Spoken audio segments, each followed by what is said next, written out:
दक्ष police news, पहिले खाकी मग बाकी। नाशिकच्या नांदगाव तालुक्यातील नस्तानपूरमध्ये प्रेम प्रकरणात वारंवार धमक्या मिळाल्यानं एका महिलेनं आणि तिच्या प्रियकरानं ट्रेन खाली उडी मारून आत्महत्या केल्याची एक दुःखद घटना समोर आली। या प्रकरणात नांदगाव पोलीस ठाण्यात 16 जणांविरुद्ध आत्महत्येस प्रवृत्त केल्याबद्दल तक्रार दाखल करण्यात आली। तक्रारदार गोविंद नवनाथ मिटके यांनी दाखल केलेल्या तक्रारीनुसार वंजारवाडी येथील रहिवासी असलेली त्यांची बहीण उज्ज्वला रामकृष्ण खताळ हिचं तिच्याच गावातील ज्ञानेश्वर माधव पवार याच्याशी प्रेम संबंध होते।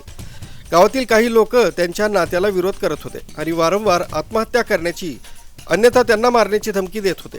त्यामुळे मानसिक छळाला कंटाळून दोघांनी आत्महत्या करण्याचा निर्णय घेतल्याचं तक्रारीत म्हटलंय।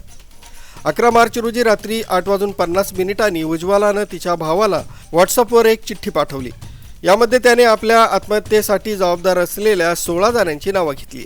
या व्यक्तींनी तिला आणि तिच्या प्रियकराला आत्महत्या करण्यासाठी धमकी दिली आणि दबाव आणला। घटनेची माहिती मिळताच तक्रारदार गोविंद मिटके आणि त्यांचे नातेवाईक मनमाड पोलीस ठाण्यात तक्रार देण्यासाठी गेले। तिथं त्यांना कळलं की उज्ज्वला आणि ज्ञानेश्वर दोघांनीही नस्तानपूर शनिदेव मंदिराजवळील रेल्वे रुळावर आत्महत्या केली। कुटुंबीय घटनास्थळी पोहोचले तेव्हा त्यांना कळालं की दोघांचेही मृतदेह शवविच्छेदनासाठी नांदगाव येथील ग्रामीण रुग्णालयात पाठवण्यात आले।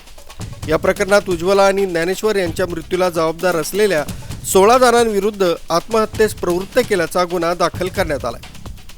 पोलिसांनी 2 आरोपींना ताब्यात घेतलंय आणि तपासानंतर उर्वरित आरोपींवर कारवाई केली जाईल। नांदगाव पोलीस ठाण्यात 16 जणांविरुद्ध आत्महत्येस प्रवृत्त केल्याचा गुन्हा दाखल करण्यात आला।